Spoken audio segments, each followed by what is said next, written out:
All right, cool. So, hey, my name is Ryan Minner. This is Seth Sappenfield, my friend. We've been friends for about, what is it, like 18 years, Would have I been think. freshman year of high school, so Yeah, yeah, man. however Eight- long that is.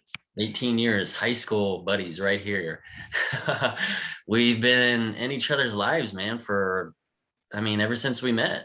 18 years, dude. And I know, as we've grown up and everything, we haven't always seen eye to eye on everything, but we've always remained friends, which is, I think, even shocks my own parents.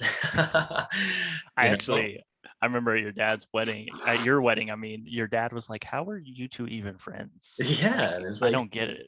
I'm like, because we love each other. That's why. Because we care. Dude, well, I and we don't listen. let our differences on things like matter when it comes Yeah, to that. yeah, dude, I think that the world could learn a lot from us. I really do, because you know we're good friends despite the fact that there are things that we don't always agree on, and it's always been that way.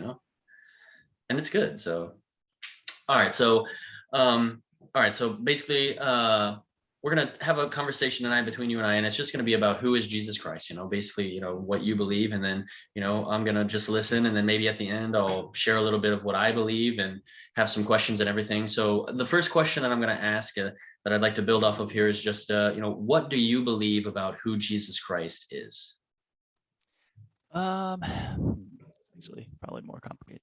I think Jesus Christ was Son of God, came here to tell us and teach us. Um, I would say new ways to look at life and go about life, because at the time that he came in, we were really stagnant and stuck in a specific place, and something like him coming was the only way I think as people we were going to move or change or anything.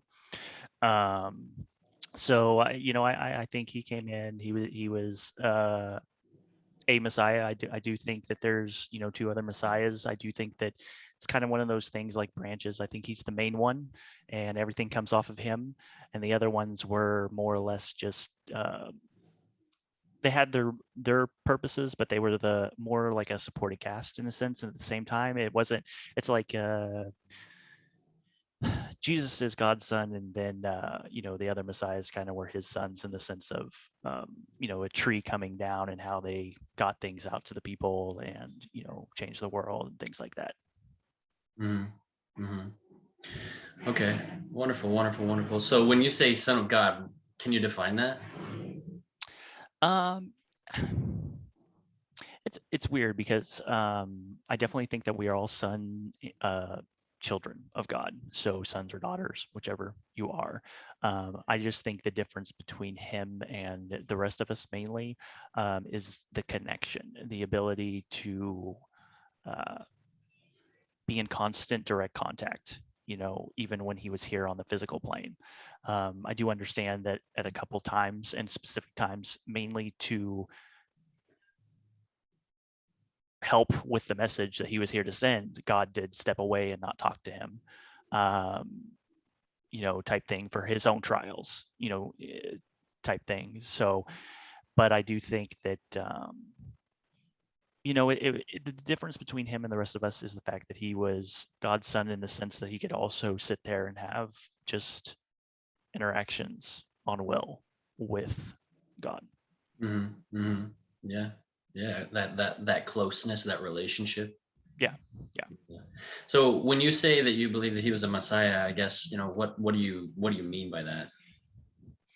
When I say that, when I look at that word, is what it necessarily means to me is that someone that was sent here to change the course of humanity.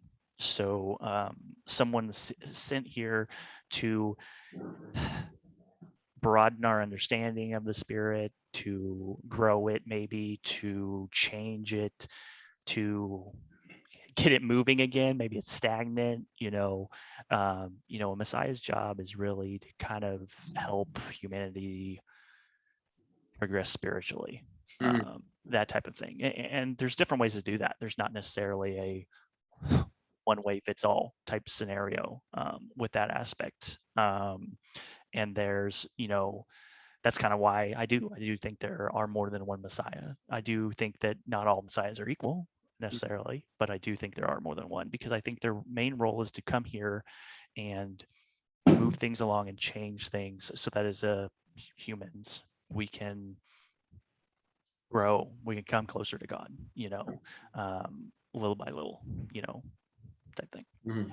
So when you say the spirit, right, that he came to help us grow our spirit, um, what's the purpose of that? Like, what's the need of growing this spirit? And do you believe that these other messiahs helped grow the spirit too, or did they help grow Yeah, other areas?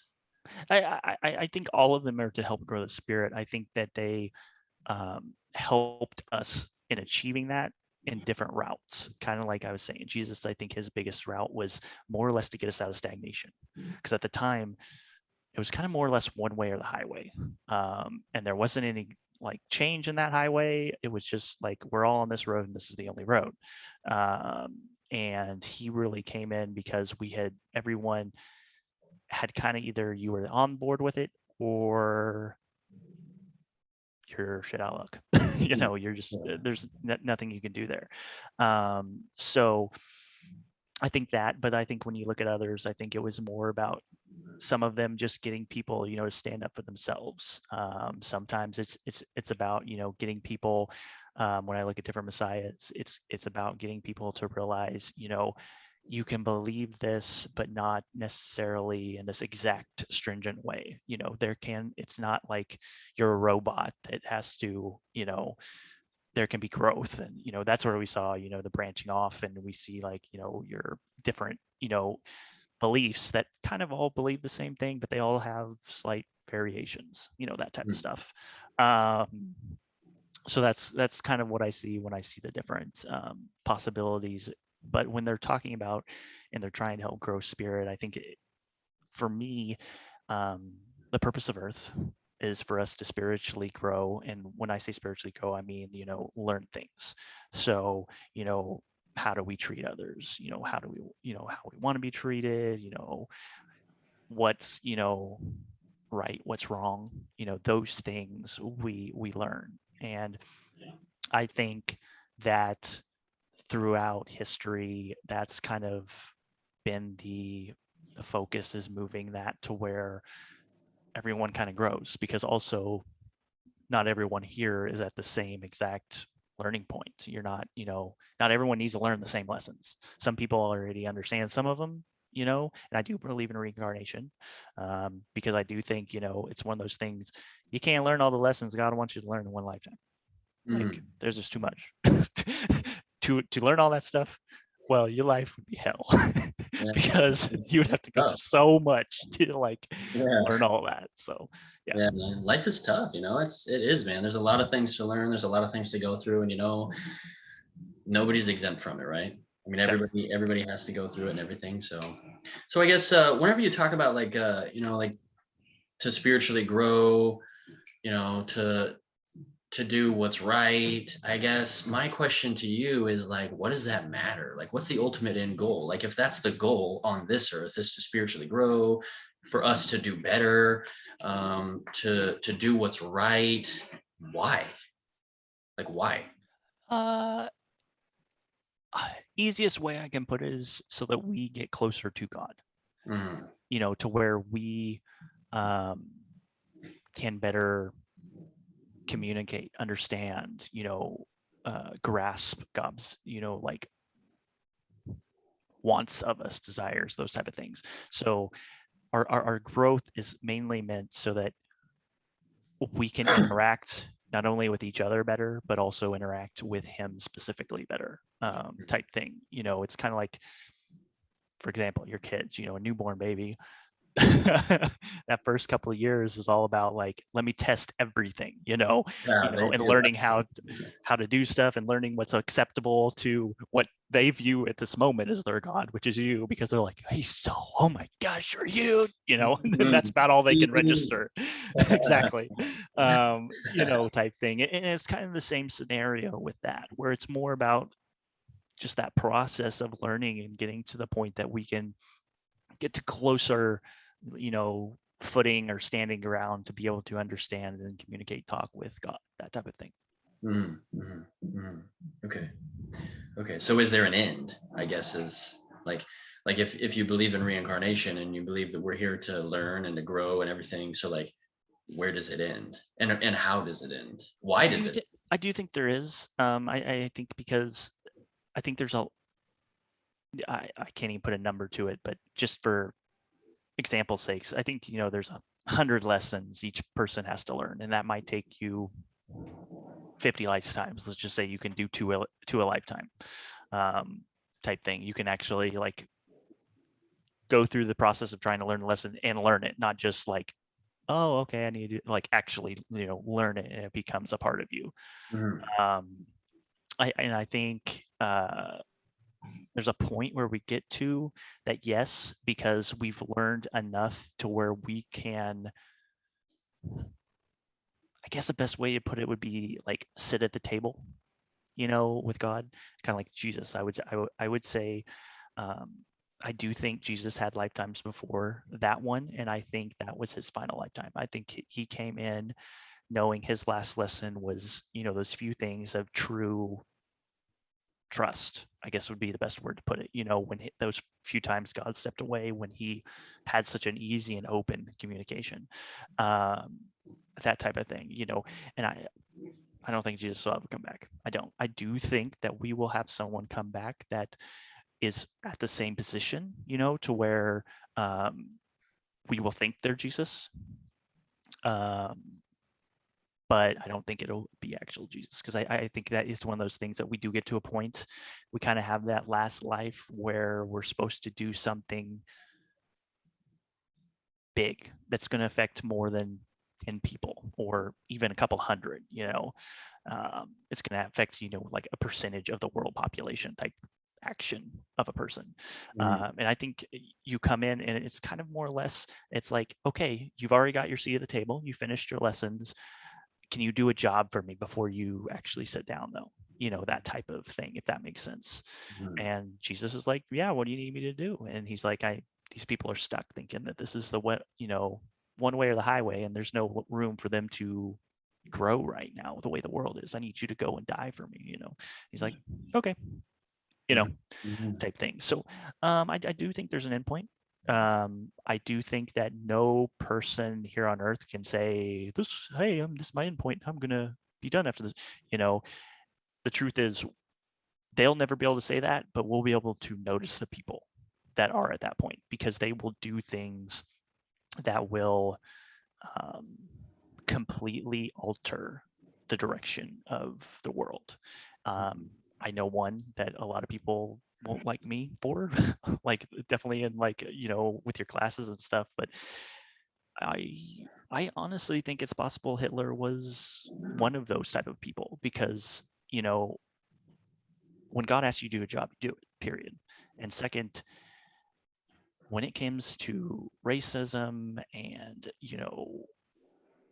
judgments on religions and things like that, you go back pre-World War II, there was no room. Like it was bad, Mhm. Yeah. and thanks, this sounds bad, but thanks to that happening, you see as humans, we've started to realize how, you know, one thing or other doesn't make you better anyway. Yeah.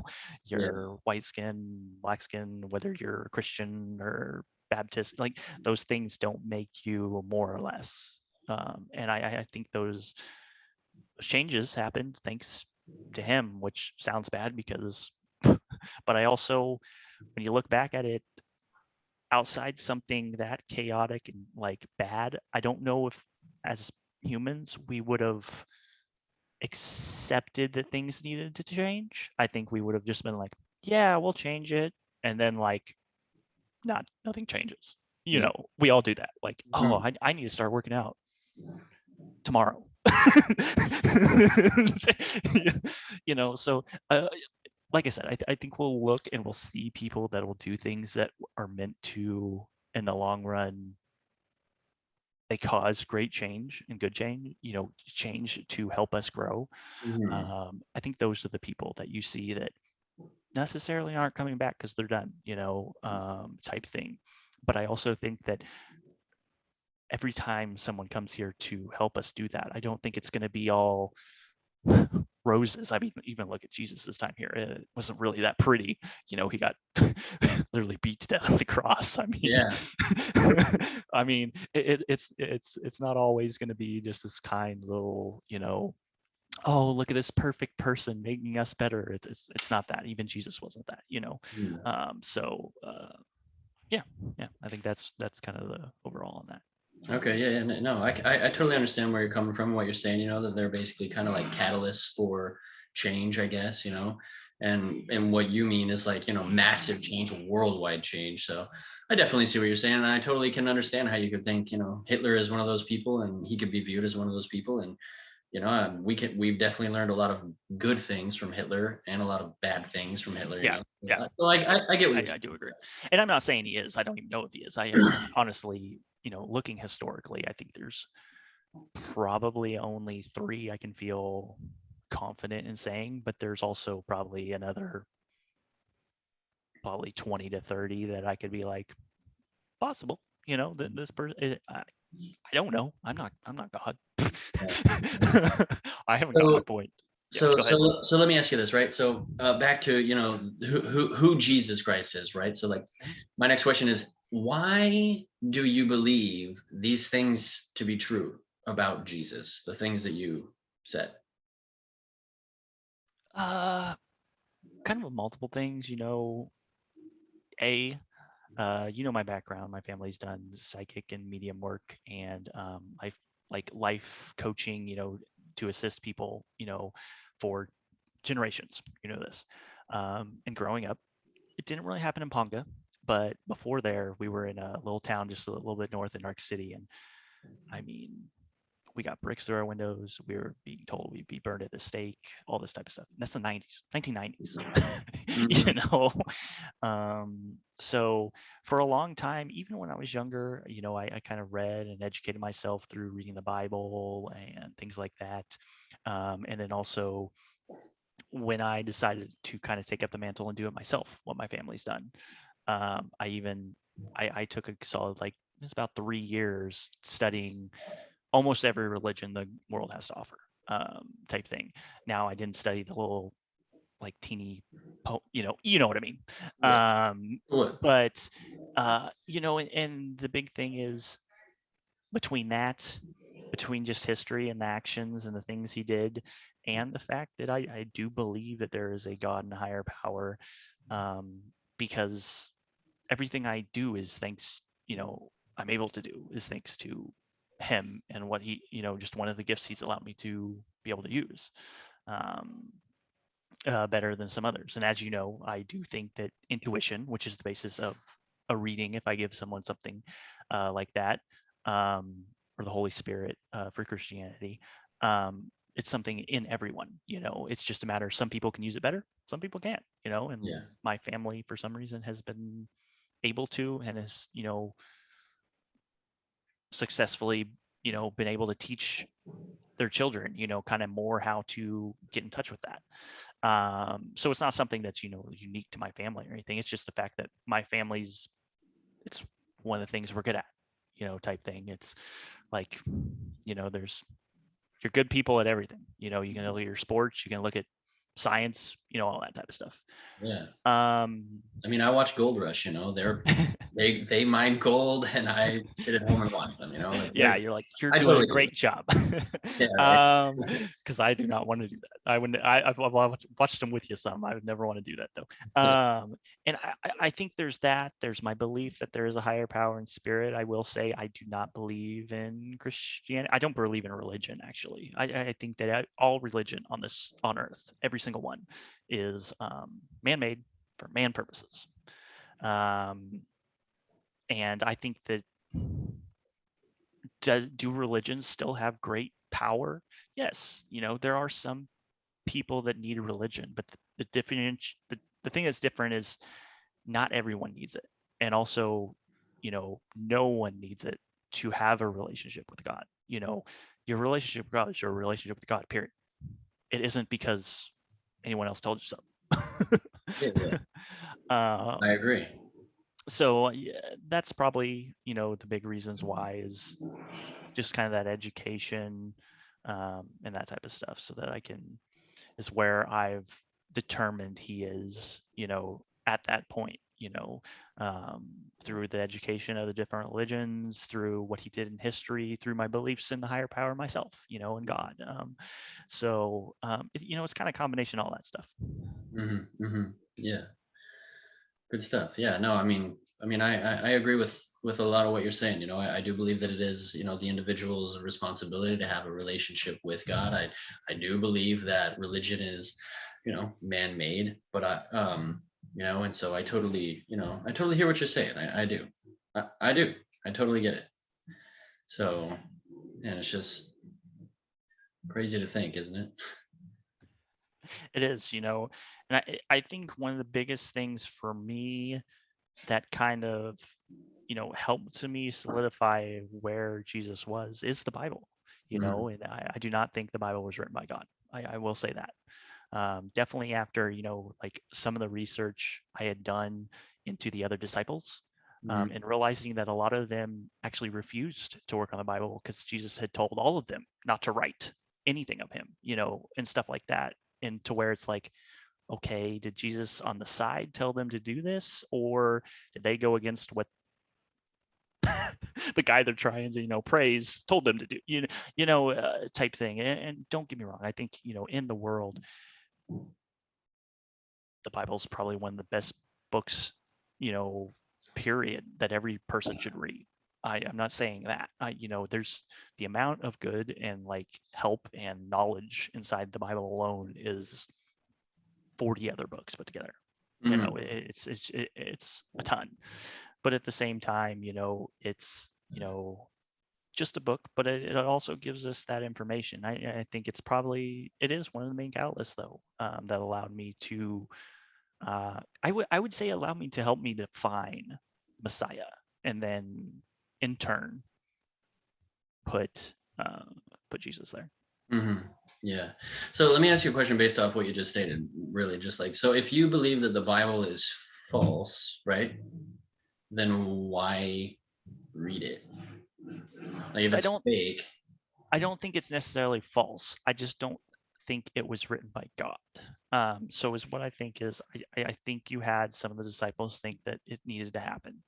Mhm. So they chose to, Mhm. because they thought it was more for the better, um, type thing. But I do think it was still written by, a man's hand in a man's mind, to the sense of how they interpret. I mean, you can just you look from one person's to the other person's view, and like the same situation they were both in, they give two different accounts, Mhm. which necessarily isn't a bad thing, but you know, to where I look at the Bible as it's one of those books that it's 90% true and there's some false in it, but that doesn't mean that 90% is not valid, and we Yeah. don't necessarily know what the 10% is, and that's the point of, the whole book matters, not, a single verse or, anything like that, that type of stuff, Yeah. to where, um, I just, it's not that I discredit the Bible to the point it's not usable, um, but I don't look at it as, written by the hand of God, which specific religions, kind of like Christianity, kind of, look at it that way, Mhm. and type thing. And just for another, kind of comparable, I don't think there's any written book, even like a math book, that is 100% accurate and right. Yeah. Of course. So it's one of those things that it's not necessarily a knock on the Bible. It's just I don't view it directly, as something that is all knowing and all true, only fact, type thing. Yeah. Yeah. I mean, that would be impossible, right? Like, to have a book that has all things in it, that knows all things. That would Yeah, be a book yeah, that's so big we wouldn't even be able to read it, right? I think when Christians say, that they believe in, like the inerrancy and the infallibility of the scriptures, I 100% agree with you. you know. So this gets into my next question, like where do we agree? Like that's the question, like where do we agree at, you know? I totally agree with you that men wrote the Bible with their own mind, their own characteristics, their own, you know, personas in the pages.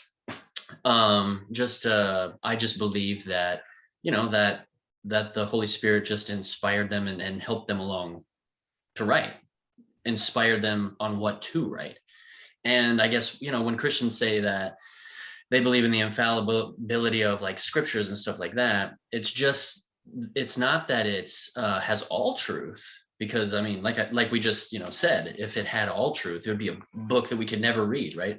Yeah. We're just saying that we believe that what is in it is all true.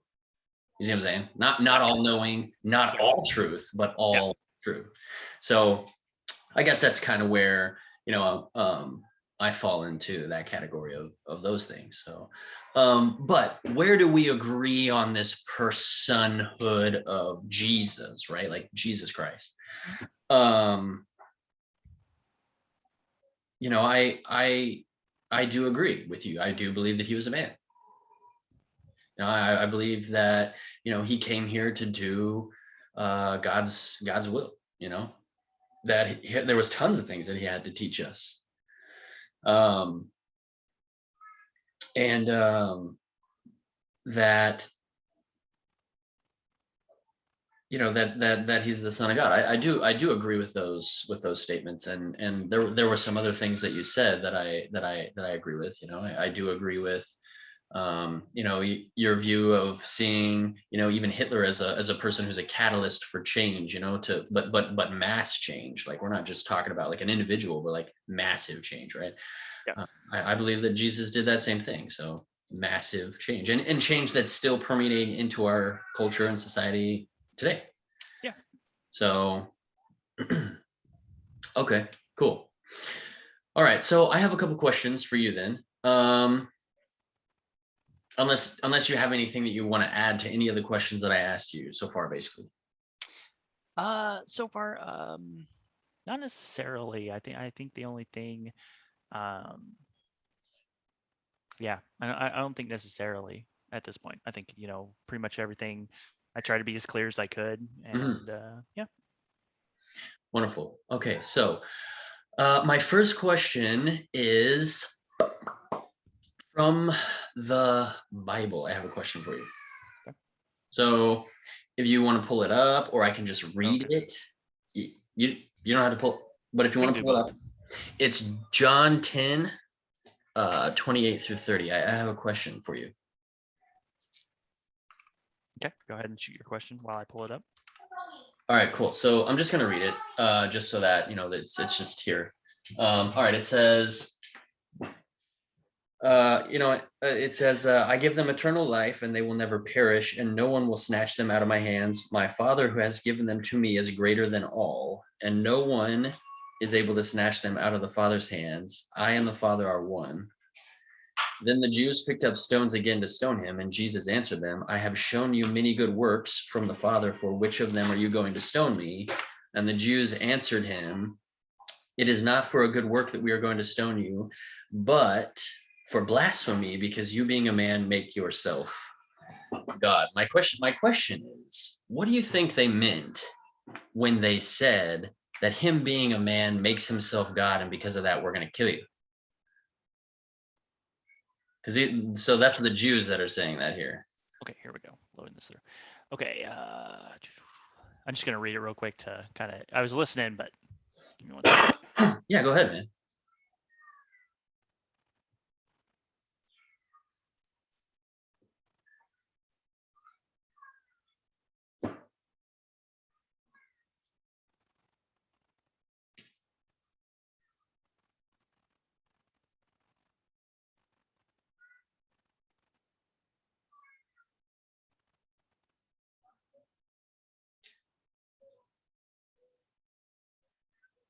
Oh, yeah, right here. This is kind of portraying to the fact that there were many people of the time that did not think Jesus was who he was. Mm, Um, you know, I will say I don't think any Messiah will live a life necessarily where there won't be this, mainly because as people we necessarily don't see stuff in the moment like this. Mhm. And that's kind of why, I said, makes change for like a lot of people um, going forward type thing, Mhm. because and I think a lot of this is just the fact that, people at that time saw this man um, doing things and claiming, he was, God's son, uh, and stuff, to where it didn't match up with what they were expecting, Mhm. type thing. So I just think this is kind of the representation of what, going forward, we should all realize that, when another Messiah comes, and let's say they're going to do something that is necessarily not some war is started, or, anything like that. It's just something that really goes against the belief in molds and that type of stuff. Um, I would be highly surprised if the same type of things wouldn't happen. Now, is it necessarily stoning? Maybe not. Yeah, right, who knows? Gunshot. But the same type of response, because people are not. I, I don't think anyone living at that moment will truly be able to discern whether this person is, another Messiah, or whether this person is just someone that has the ability to do stuff other people cannot. Yeah. Um, Well, the reason I asked this specific question in this specific part is because you said, that they were just, that they thought, that they knew that he was making himself, God's son. But in this particular area, it doesn't say you being a man make yourself God's son. It says that you being a man make yourself God. So I was just wondering what you think they meant, because to me, those are two different things. Like if I said you make yourself to be God's son and then you make yourself to be God, those are two completely different accusations coming from people who, you know, don't like Jesus, don't know Jesus. These guys don't want to support Jesus. You know what I'm saying? Like they don't have any motive to say anything about him that would be true or a lie. You see what I'm saying? And uh, so that's what they ask him based on what he's saying and doing. So I was just wondering what you thought about that. So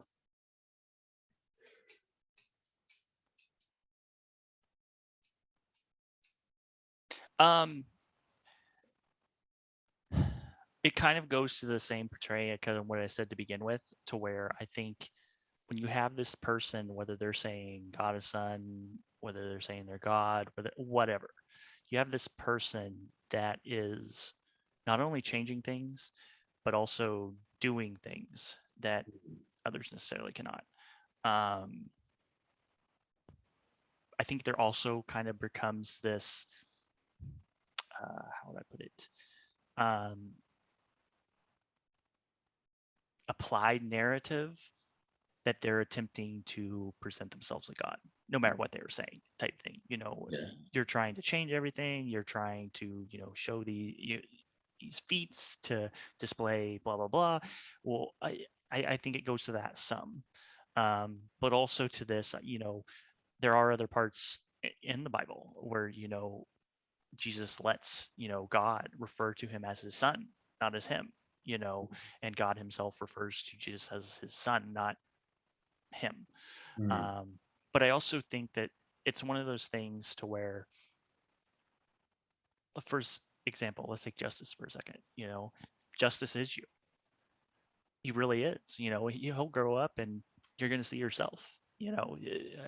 Just because someone's your son doesn't mean also you can't make the comparison that they're not their father or their mother. Because part of what makes you their son. Yeah. It's part of that. So I think that it kind of goes to those two different things. I think that, you know Jesus necessarily, yeah, he is God, but he also is God's son. He is God in the fact that he has traits and he is part of, and um, he's, you know of God. He Yeah. has, and he has a connection to him that allows him to do and perform feats that normally we would only portray to God necessarily. So do you believe that each person has a connection to God, and do you believe that each person is then God based on that statement? In a way, because I think we all have a connection to God. I think we are all God's children in one way or another. But I also think that, I'm gonna totally what was your newborn's name? Because it's not hitting my head Grace, right now. grace, Grace, grace. Grace. Yeah, Justice and Grace aren't going to have the same similarities to you and Stevie that yeah. each other have. There'll be different parts, and there'll be different lessons. Each of them will learn to where their lives will go probably in completely different directions. Mhm, Um, and I do think that, at a certain point, and that's kind of what I represent the people that come here and are meant to do things that would make them a Messiah. That's what they are. They're the I don't want to how would I put this? Because I don't think God looks at anyone in a different view, but I think that in a way, just as a human term to use, would be favorite child mhm, type thing, to where kind of more attention, the closer hand, the whatever that is type thing. And that's kind of who your messiahs are. And those are the mhm, people that have, grown and become close enough to representing who he is that he can ask to do these things. And that's kind of like what Jesus was. And like I said, I don't necessarily think I like the fact of favorite son, because I don't think God has favorites when it comes to any of us. I mhm, think his goal is for all of us. You know, it's not held from anyone, and it's not given to anyone more. mhm. Type thing. But for a lack of a better way to describe it, kind of that's kind of that scenario. Yeah. So do you believe that up to this point, like where they're saying this to him, that he had said or stated that he was God? Or are they just saying that? And if he I did think up to say, this point, there's definitely people that have been saying that and stating that. I don't know if necessarily he had, mhm, type thing. But I think that it definitely was something that, whether it was a disciple misspeaking because that's how he viewed him at the because a lot of the disciples when they first started to meet Jesus totally were not who they were at the end. mhm. Just not the same people at all, you Yeah, know, yeah, me neither. uh, those type of things. And I do think it was something that was kind of commonplace, that a lot of people were looking at him as he's trying to say he is and portray himself as. And I do think so, but I also think part of that comes from misspeaking of people that were trying, to follow him. I think part of it comes from, at the time, the Catholic Church trying to make him out to be the villain. I mean, Yeah. yeah, I think there's a lot of things to where the narrative that that's who he was portraying himself as, I think, yes, that was out there. Now, has he, I don't really feel like he necessarily ever did up to this point, in the story, but in the history and stuff. But Well, I mean, I guess it's he one did of those say, things that it's and more of like a mob mentality view mhm, type thing. I do think that was probably the majority view, is yes, that is who he is portraying to be. Not He's not portraying himself as the son of God. I think the majority view at that time, especially when you get out of the Bible and you start looking historic, like just at, like, other forms of stuff from back then. mhm, mhm. A lot of that stuff, it wasn't necessarily the majority of people thought he was. Yeah. I think it was more the majority thought he was trying to say he was God and is God than I am the son of God. And while that wasn't accurate and wasn't right and true, it doesn't change the fact that that's what they thought, that Mhm. type of thing. So To when where so so when he if that says makes sense. the Father and I are one, like what is Uh-huh. what does that mean? Like, I mean, because I think of my son Justice, just an example that you used a moment ago. Like, I wouldn't say my son and I are one. Like, he's a completely different than me. Like, he may be from me and of me, and he may be my son, but we're not one. And he's definitely not Ryan. He's Justice.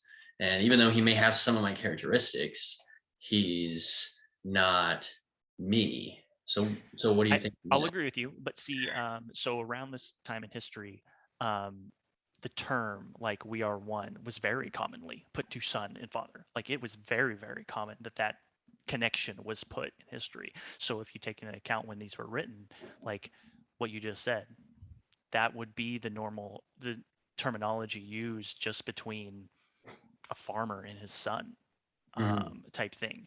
It wouldn't be something necessarily out of place mhm. to mean something like we are literally one, as in like you're in one body, you're one soul, you're one, to where we try to portray it. And Yeah. that's one of the reasons, that's one of the big things I feel like commonly nowadays, especially in American Christianity. Because like if you talk to people, when I have talked to people that are not American from more of like the around the Middle East, Israel, that area that are Christian, um, it is two entirely different religions. Entirely. Like it's like comparing Christianity to Catholic here in the States. They're just not the same. Um, to where here in America, we try to portray these writings a lot. I notice a lot of Americans try in a lot of religion, a lot of different books, interpret it how we would today. And they didn't take into account very well how things were portrayed when the actual book was written, to Yeah. where, there's some things that, well, if we read it and we interpret it as we would today based on someone that wrote it yesterday, it means this. But then when you interpret it based on what more using the terms and the vocabulary, the way words were parsed back then and stuff, you see different results Mhm. in the meanings of things. And sometimes there's small differences and sometimes they're larger differences, really large differences. Yeah. For example, I will say one thing: in America, you'll hear a big push on abortion from a lot of people. There is actually the only time that abortion kind of comes up in the Bible is God giving you a way to do it, you know um yeah, to where we, I don't want to say we've like any of the Christians in America have like butchered it or like hurting Christianity or anything. I think it's just that they've started to take it down a route that it almost isn't Christianity anymore. It needs to be given a new name, kind of like some of the other religions were when things changed. Where you got like your Baptists and your that really stemmed off of Christianity, Mhm. and I think that's kind of the difference, because there are parts of, like this to where, and I've been asked kind of some of those questions you just asked about, the "we are one," um, to where in today, like if I hadn't taken those years because of how much I personally was like almost scared of people in religion, honestly, when I was younger, um, I probably wouldn't even know, like I wouldn't know those things. I wouldn't know that, back then they would refer to, even a farmer, even no one of nobility, just like commonplace, like they would compare like fathers and sons and mothers and daughters as, like one and the same person, type of thing. Mhm. Very commonly. Just like little things like that, to where honestly it's not much of a difference. It really isn't in the scripture and how and everything. It isn't, but it also is a little bit of a difference because then you take into account a little bit more of kind of the situation and what necessarily they were trying to tell us and we were trying to learn, Yeah. those type of things. And I also think that, because I was talking a couple weeks ago before you called me to ask me to do this with you with another friend that is, he's Christian as well. Um, and my big thing that we kind of got to, because he kind of like, you know what, because he's actually been over to Israel and he's like, everything I said, they're like, what are you talking about? That's wrong. He was like, it made no sense to me. And we were talking about, like, is it necessarily a bad thing to either change the name or start to understand that you just, in America it's more commonly something a little different than what it originally necessarily was. I'm like, does it doesn't devalue what your beliefs are. Like Christianity is just the label on the front door, you know. What matters is what you learn and what you know believe, and those things once you've got past the front door, you Sure. know, with a church. So, Yeah. um, which was an interesting talk, but yeah. Yeah, I mean, I agree with you. I mean, I don't think going to church defines whether you're a Christian or not. I don't think that it has anything to do with whether you have a relationship or not. I don't think going to church has anything to do with whether you are a Christian or not. And I totally agree with you on the fact that I believe that the it has been pushed in America, the abortion issue, and I totally agree with you on the fact that it can become not Christianity but a radical type of Christianity where it's no longer done in love and it can look as though it's hate, and so it actually does harm as opposed to helping anybody. I totally agree with you, and I totally understand what you're saying there. I do. And I also agree with you that we should read this through the lens in which those people wrote it. So based on that, right, Mhm. putting on that lens, this is what I believe they're saying, right? I believe that Jesus is saying, I and the Father are one, meaning I am God. And then the Jews get angry because he literally just said he is God. And so they want to stone him for blasphemy because he just said that he is God. And that's what I believe it says from their point of view. That if I was them there staring, looking at Jesus, that's exactly what that says. Not what I think it says or what you think it says or what anybody else thinks it says, but that's what it says. So, for whatever that's worth. All right, cool. So then Yeah. my next one is John chapter 20, okay, verse 26 through 29.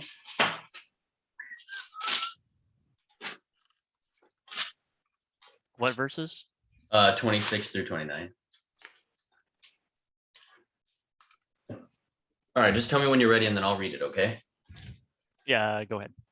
All right, it says, 8 days later, his disciples were inside again and Thomas was with them, although the doors were locked. Jesus came and stood among them and said, peace be with you. Then he said to Thomas, put your finger here and see my hands. Put out your hand and place it in my side. Do not disbelieve, but believe.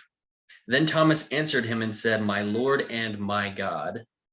And Jesus said to him, have you believed because you have seen me? Blessed are those who have not seen and yet have believed. So my other question is, what do you think Thomas was saying in this part of scripture, I guess, where he's saying my Lord and my God? Like, why would he call Jesus my God? Um, in this one, I definitely think that all of the disciples looked at Jesus in a way of as God. Because I also think that they looked at him as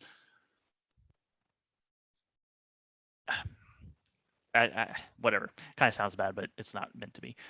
Their quickest route to a connection straight with God, type thing.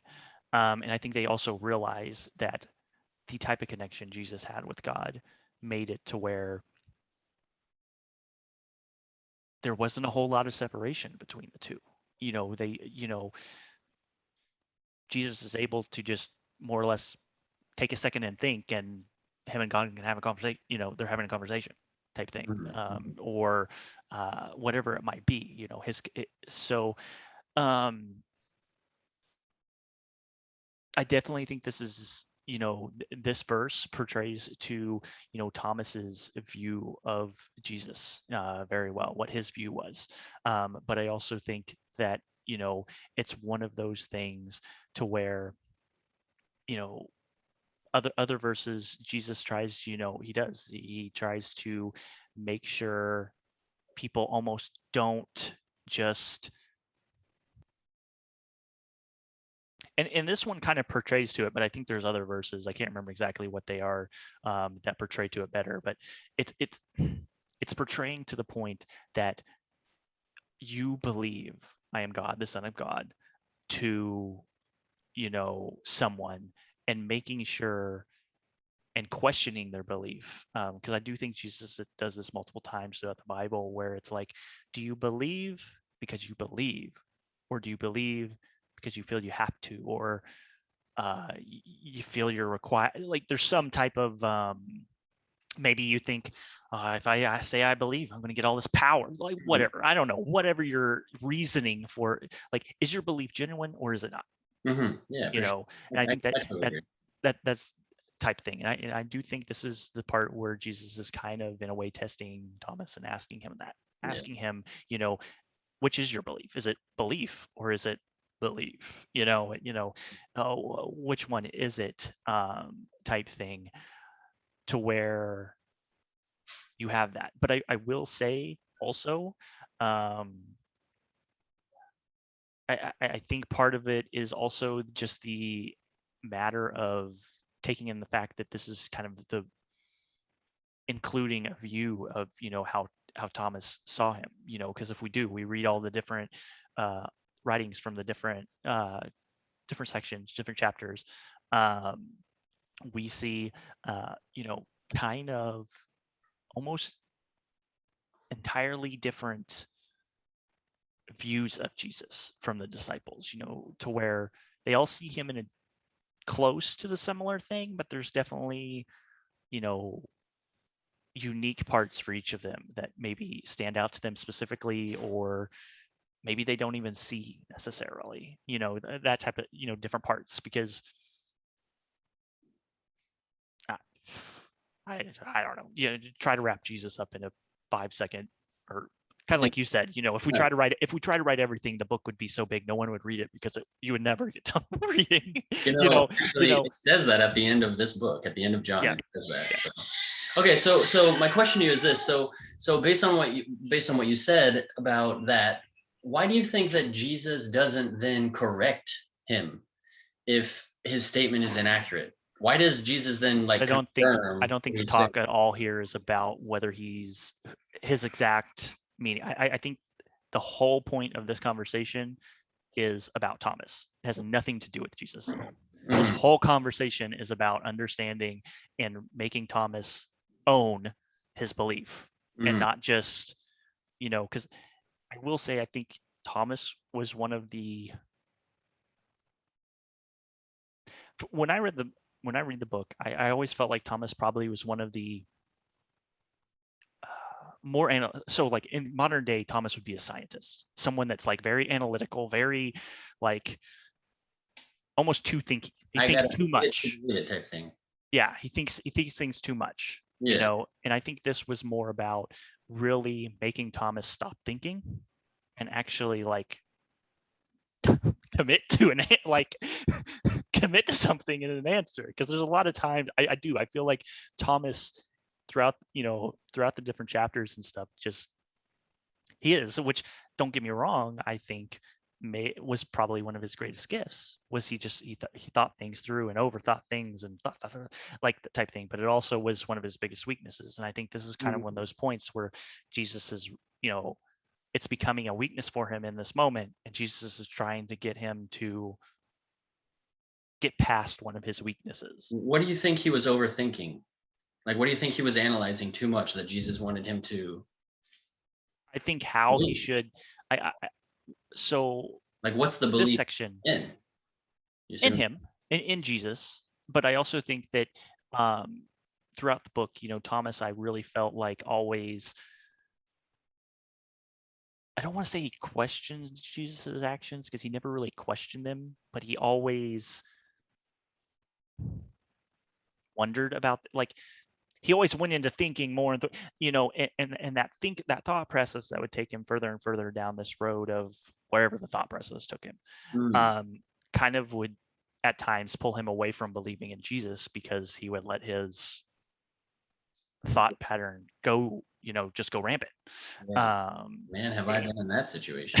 I think we all have, and then later on we look back and it's like, if I would have just done what I said I was going to do the first like millisecond of that whole thing, none of this would have I know, mattered. right? Yeah. And that's kind of what this scenario is. It's like, stop the thinking, stop the need to understand and understand everything. I think that's a good way to put it.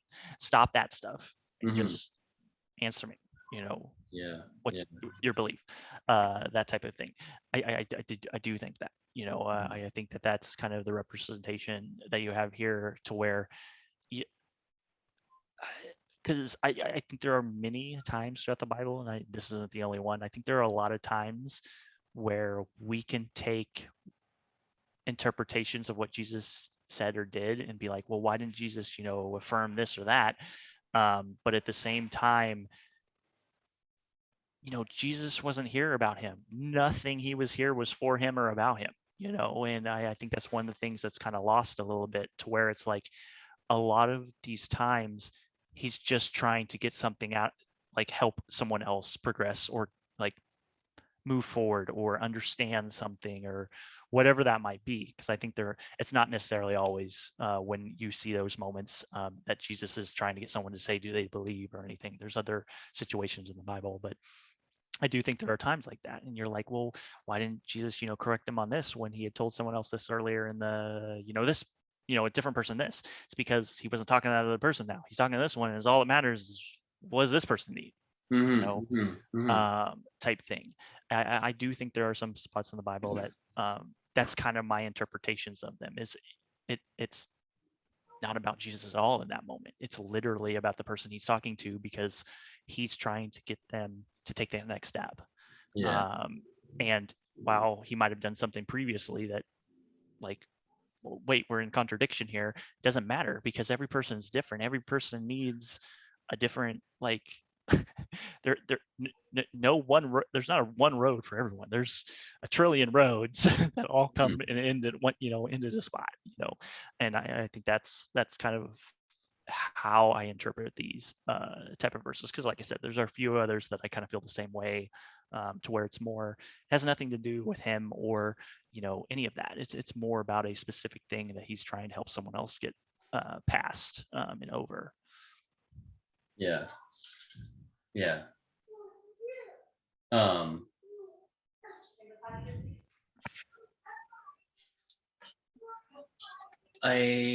based on what you just said, I have a question. Okay, so this will be the last one, and then I have one last question, and then we'll basically be done. Okay, so John 14:6.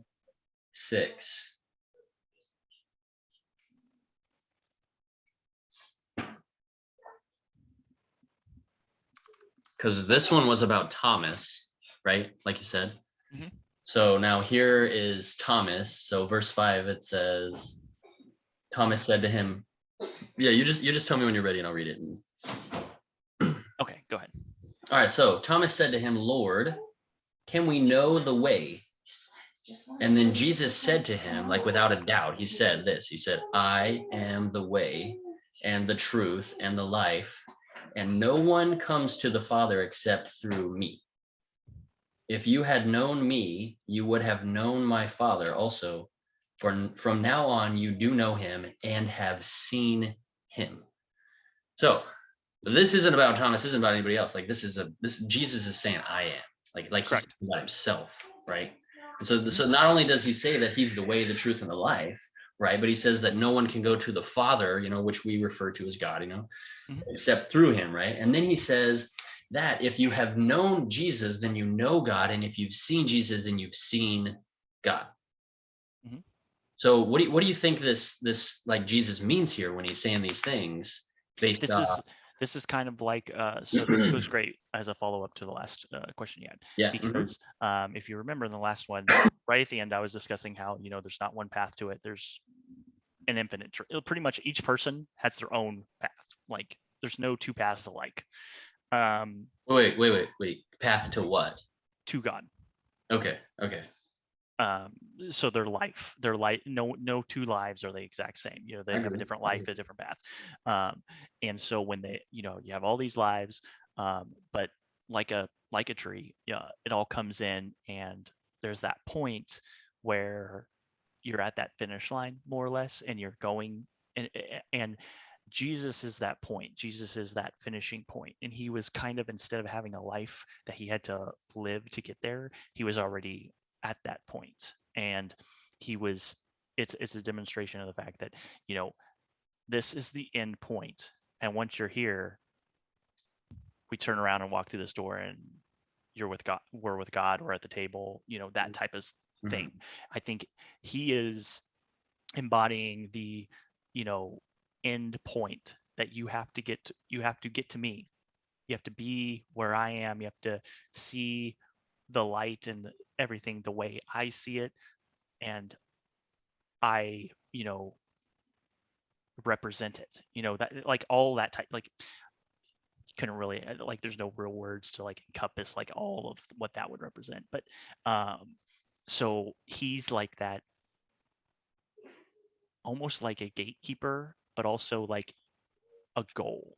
It's Mhm. like setting that goal, also, push pointing out that, you have to get to where I am to really go through this door and be with God, that type of thing, to where it's this message of understanding of, you know, just because you guys are here physically, in the moment, doing what you think is the correct steps and everything, in all reality, none of that matters unless you actually get to here at the end, type Yeah. thing, Okay. because you have to be here. And then, and then we kind of go through that door because you're on equal footing to actually be with God, be with me, be with, you know, any other Messiah, any other person that reaches that. And like I said, that's the point where I think you get your Messiahs that have, they're the people that have been able to come here and finish things. And I also think that necessarily not everyone comes back to do something necessarily. It's very likely that God could say, your thing in spirit. Can you go to, he gives a list of people, that he wants you to go to and help guide towards him, type thing, to where I don't think every Messiah necessarily we've even ever known, because I think some of them necessarily have been doing spiritual, just, work with our souls and our spirits Mhm. and stuff, not necessarily with us physically here on earth. I do think Mhm. there's, that type of aspect to it too. But I think the representation here is, I'm the goal, I'm the representation of what you need to be able to actually actually stand here with me, Mhm. actually stand here and meet God and all this stuff. So I do think it's kind of in a way slapping everyone down for a moment that kind of is getting on their high horse, because I do think at certain times, um,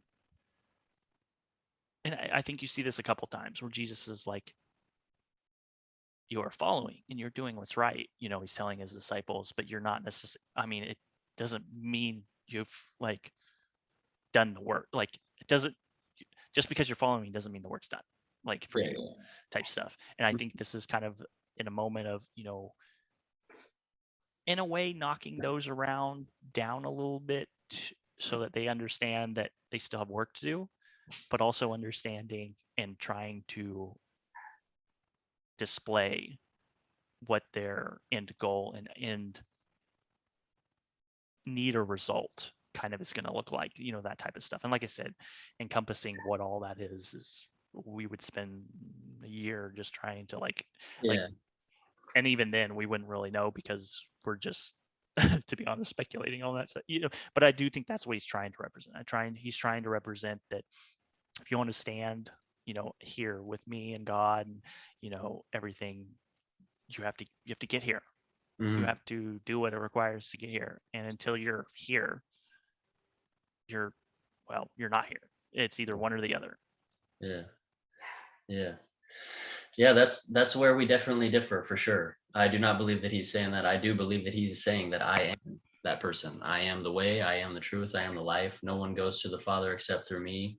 If you've known me, then you've known him, and if you've seen me, then you have seen him. I fully 100% believe that what he's stating there is that he's God. That he's God in the flesh, that he came to do what mankind couldn't do, that because of our sickness of sin, that God the Father demands a perfect human sacrifice because humans messed up. And, I don't know a human that's perfect.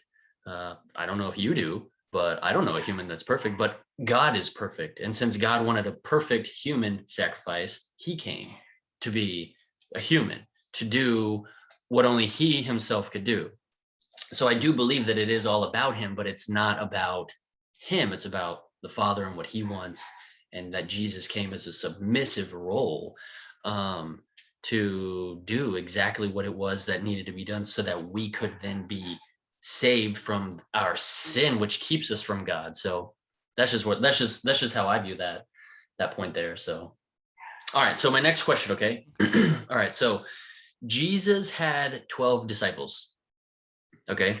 All of them died. We know that Judas Iscariot died because he hung himself, after he told them where Jesus was. Uh-huh.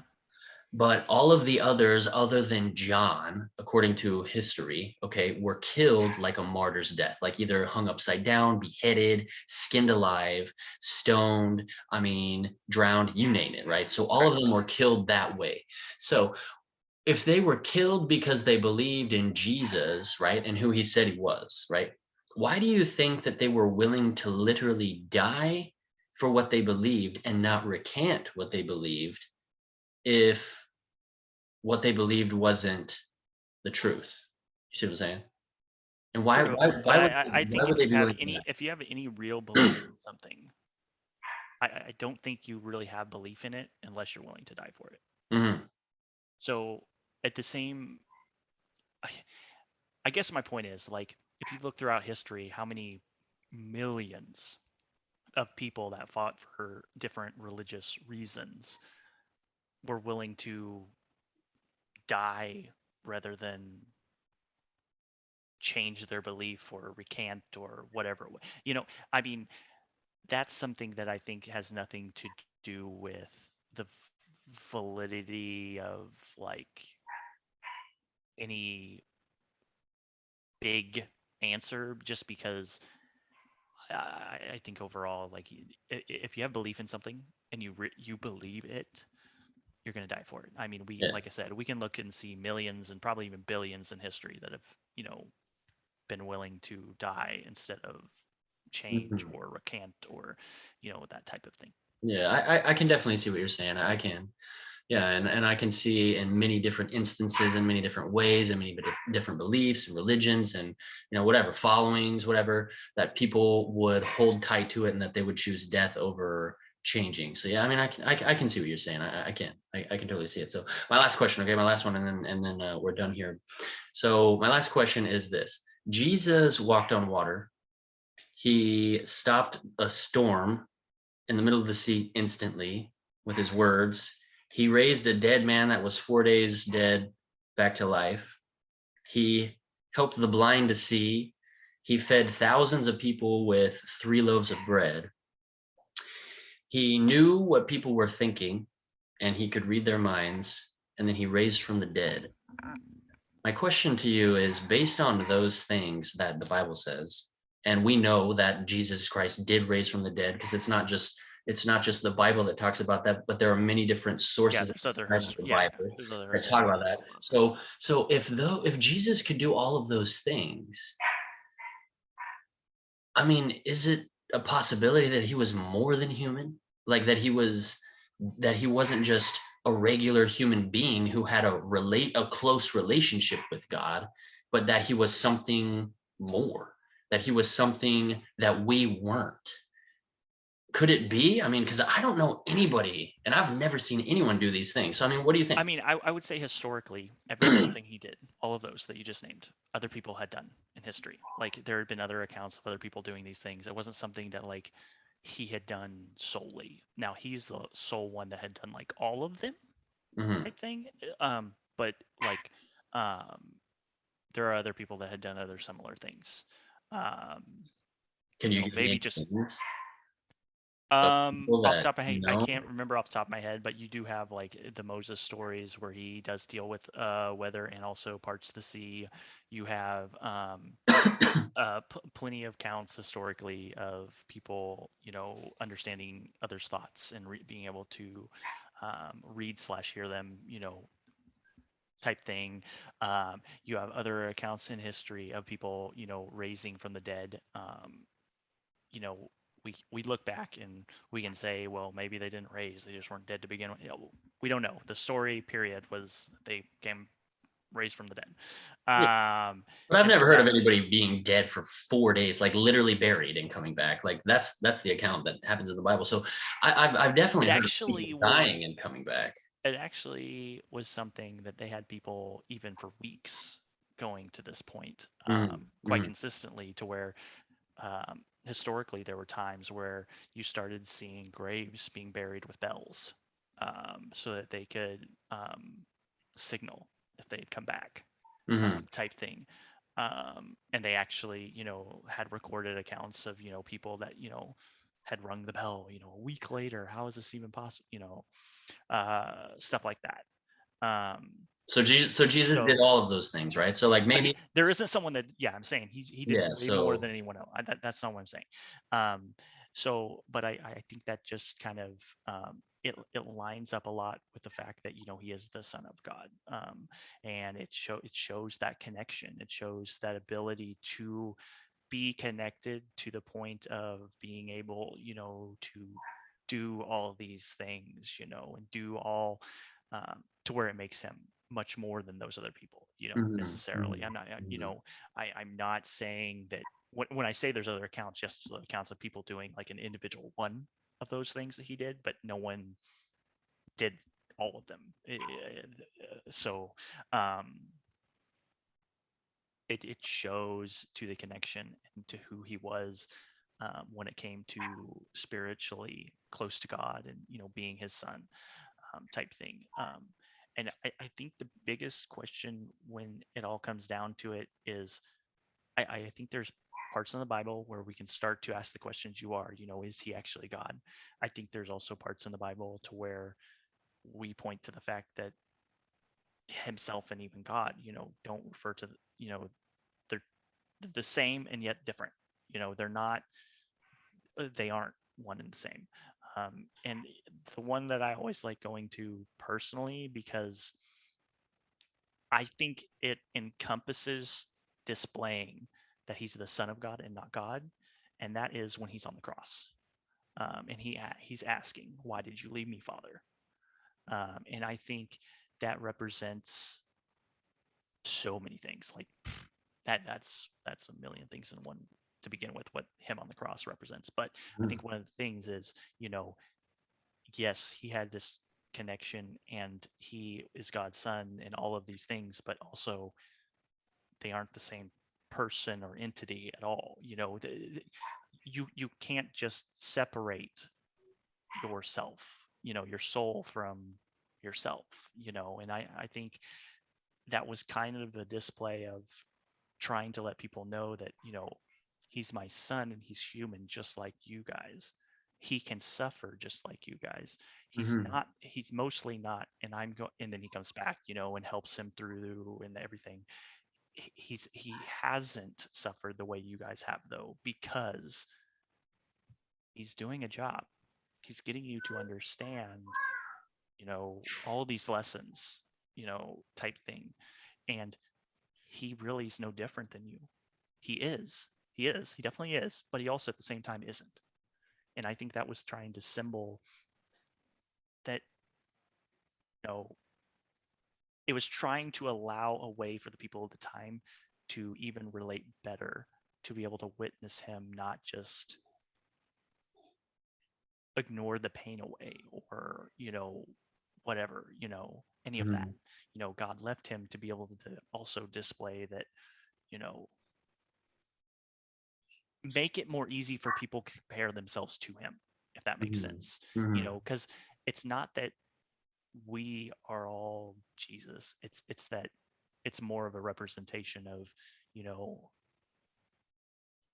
you someday in some way, in your way, can get here because he is you in a mhm, sense, mhm, but also at the same time, after that, kind of display that showing and all the things that that meant, which I don't think that was the only meaning of that. That's just, I think, one meaning.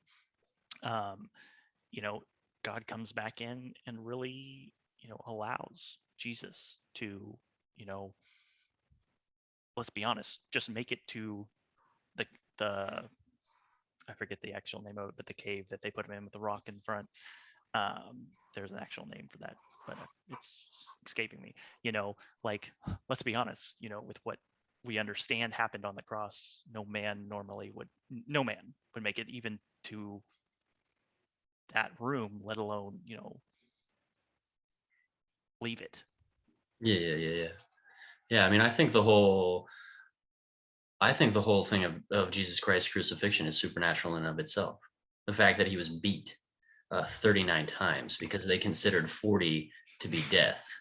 The fact that then he had a crown of thorns pushed on his head and clothed, and then spit, pushed, beat by people as he walked through a crowd and had to walk 3/4 of a mile up a hill carrying a cross to then be crucified, to even be put on a cross, to then stay up on the cross for 6 hours before he died. I think that whole thing is supernatural. The fact that he could do that and not die, to me, that just screams something is different here. Also, to me, the fact that he did all of those things as him in himself screams something is different here. The fact that Jesus makes the claims that he makes, it just says to me something's different here. And then on the cross, when Jesus says, my God, why have you forsaken me? I don't believe that God the Father and Jesus are the same person. I believe that they're the same being, but not the same person. And what makes a person different is that they have different, they have a mind, intellect, emotions, and a will, but they're connected, like they are one in the same. We have God the Father, the Spirit, God the Son in the body, and God the Holy Spirit who lives inside of us. And so I believe that there are three distinct persons who are still the same being, one God. So that's how I view it personally. And then when he says, why have you forsaken me? I don't believe that God and him, like the relationship was torn, or that God didn't know that he was there or anything like that. But that his human nature was coming through. Like, why have you not delivered me? Protected me from this, Yeah. or Maybe whatever he didn't fully necessarily understand why he had to go through this, right? Like, he knew that he had to, but he didn't necessarily understand fully all the why. And I believe that there were things that God the Father didn't reveal to him, so that the Bible says that he learned obedience through suffering. And it's just a huge testimony of this is what I believe that all of that encompasses. Okay. I believe that is the greatest and what makes this the greatest and most beautiful love story that there ever is. That's why I truly believe that Jesus Christ is, in fact, God in the flesh. And that all of this paints a beautiful picture as to this. He didn't come because he was told to. He came because he chose to. Yeah. And so that's, to me, what makes it even more poetic and more beautiful, in the fact that he didn't have to know everything. And he didn't know everything, yet he still came, because he came for me, and he came for you, and he came for all of these people. And that's what I think is ultimately the most beautiful and poetic thing about all of it, where I completely agree with you. I do. No man on this earth will fully understand all of the scriptures. We won't understand all of the truth. We won't understand everything that entails God or Jesus or everything like that. But I still fully 100% believe that just because we can't understand all truth doesn't mean that we can't know the truth. And I believe that the truth is a person. And I believe that that person is Jesus. And I believe that by knowing him, that we can then have wisdom and understanding of things that are beyond ourselves, because he is something that's beyond us. So that's ultimately what I believe in those matters, and everything that we've discussed tonight. And hey, man, I just want to thank you for talking. I really do. I love you, dude. And that was a great conversation. I really enjoyed it. And gosh, I don't know. I want to do more of these. Like, it's fun. Like, it's fun, it's, dude. I mean, me, dude, because, I didn't grow up this way. I mean, that, like, right? I mean, I wasn't always somebody who believed this. I mean, 25 years old was when, I had my experiences with the Lord and all these things, and had really no idea what was going on until years later, when I could look back and God showed me that it was him. And, so it's not like I'm somebody who doesn't understand that, being over in, not that we're different, but thinking differently and seeing things differently and viewing things differently. And dude, I got a long way to go. I don't know everything, and I don't claim to. Yeah, And yeah. so, but Well, like you said, none of us will ever know it all. yeah, It's that's yeah, not absolutely. necessarily how it Yeah, works, but yeah. But the testimony to what I have now as to what I didn't have then is peace in my heart, in my soul, in my mind, in my spirit. Peace, like perfect peace, not just temporary, momentary, fleeting peace, but perfect peace in the fact that I can rest knowing that I know him. And how do I know that I know him? It's insane, because really it is just that I know because I know him. yeah. And I know because he showed me himself. And so it's kind of this weird type of thing that's hard to explain, and yada yada yada. I mean, just like the Trinity of God. I mean, it's hard to explain, but for Christians it makes sense, because we're like, we know him, and so we just know. And so when I wasn't a Christian, I was like, what do you guys are stupid, what are you even talking about? I don't even believe in that crap. No, I don't believe in Jesus. I didn't even believe in Jesus. I mean, I don't Well, believe any of that.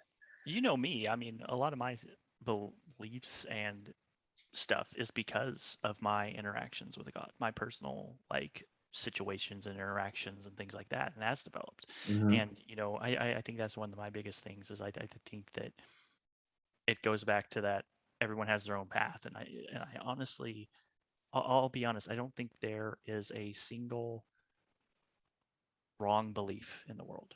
I don't think there is, because I think God doesn't care what the belief is as long as the belief's there. Mhm. You know what I mean?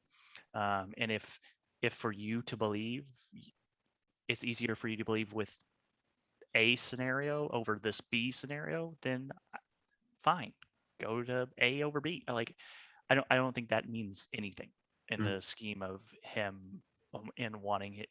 From what I've been, my interactions and what has shaped my beliefs, Yeah. type things. So Yeah. yeah. Well, that's where I think that you and I lovingly disagree. Like completely. I mean, I don't agree with that statement at all. I believe that beliefs can be adamantly false. And so I believe personally that what we're to look for and what we're actually looking for in this life is not what to believe in, but what is true. And the reason being is because I could believe, I got a cactus right here. Funny, because I'm from Arizona. I left all that and I got my wife a cactus. um hey babe, here's a little slice of where we used to live. But if we were to just not feed, if we were to water this cactus with Coca-Cola and never give it water, even if I adamantly, wholehearted, and sincerely believed that the cactus would grow, it never would. It would die. And so that's why I think that that's a perfect example as to how our beliefs can be wrong and how there is an actual truth. And the truth is what? The truth is it needs water. You see what I'm saying? Like if I give it anything else, it ain't gonna work. It needs water. Just like if I go to the doctor and they give me some medicine and I come home like I'm taking this whole bottle, and the doctor's like, no, you need to take 2 pills every 4 hours, blah blah blah, right? I can believe that I can take the whole bottle, but if I take the whole bottle, I'm gonna die.